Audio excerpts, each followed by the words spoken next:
Look at this question. Find the positive value of k for which the two equations x square plus kx plus 64 is equal to 0 and x square minus 8x plus k is equal to 0 will have real roots.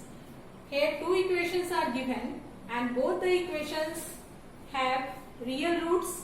That means you have to find out the positive value of k for which both the equations are satisfied for getting the real roots. So given equations, quadratic equations are named by equation 1 and equation 2. Let us consider d1 and d2 are discriminants for equation 1 and 2. Means d1 is discriminant for equation 1 and d2 is discriminant for equation 2. So since both equations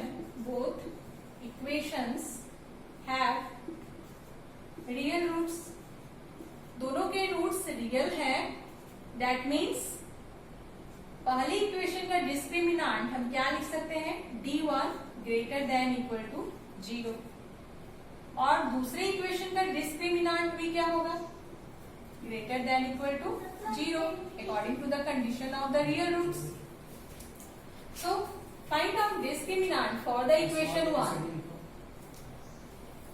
यहाँ पर equation 1 के लिए a कितना है, equation 1 के लिए a is equal to 1, b is equal to k,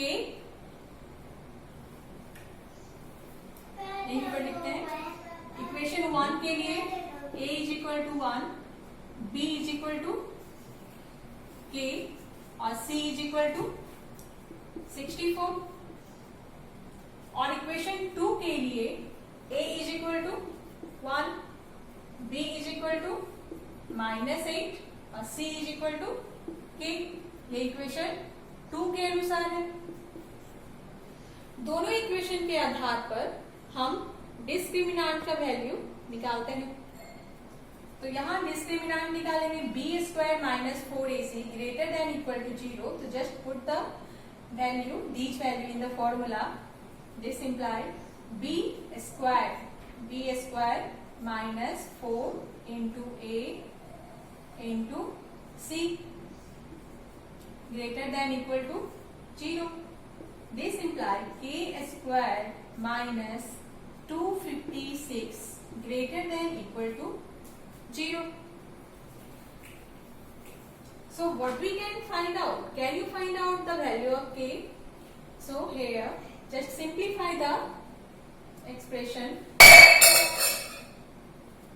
Send minus 256 to other side. So k square greater than equal to 256 minus 256 इधर जाकर प्लस 256 में कन्वर्ट हो जाएगा.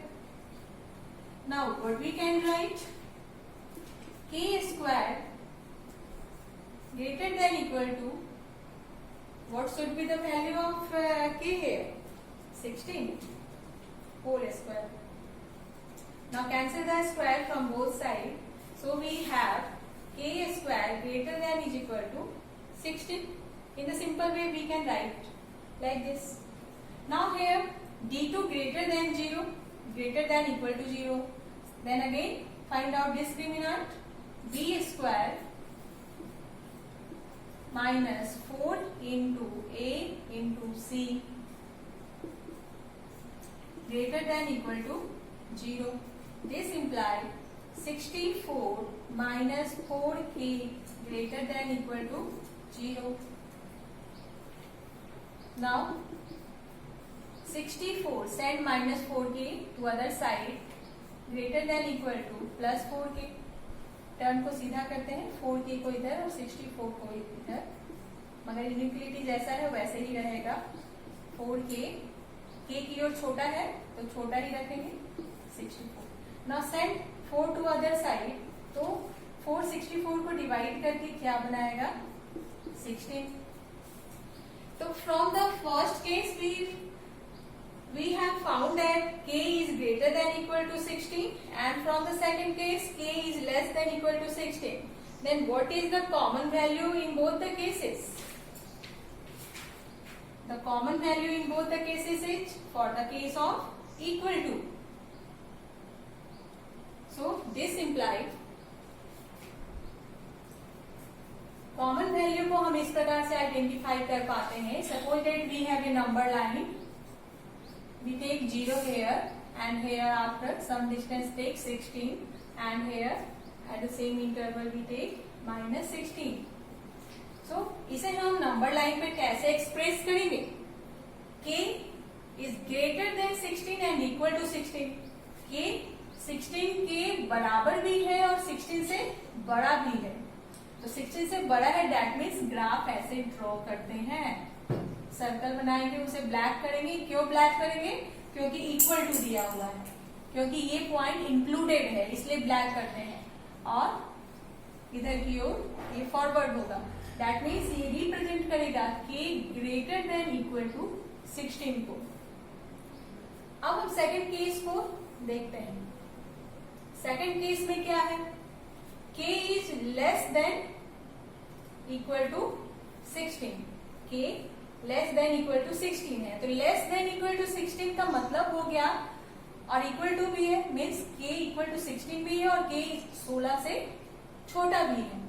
तो चूंकि इसमें भी 16 वाला पॉइंट इंक्लूडेड है, तब इसका ग्राफ हम इस तरह से ड्रॉ करेंगे. इस पॉइंट को सर्कल बनाएंगे और इसे डार्क करेंगे, क्योंकि 16 इंक्लूडेड है और 16 से छोटा है, दैट मीन्स इधर की ओर ये जाएगा. ऐसे ही दैट मीन्स इधर ये ग्राफ किसे शो कर रहा है? k less than equal to 16. तो इन दोनों पार्ट्स में क्या कॉमन पार्ट है?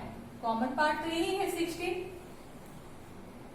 दैट मीन्स यहां पर k का जो पॉजिटिव रियल वैल्यू हमें मिलेगा वो 16 होगा. Therefore, इसके आंसर के रूप में हम लिखेंगे, so k is equal to 16 is the required real number. This is the answer.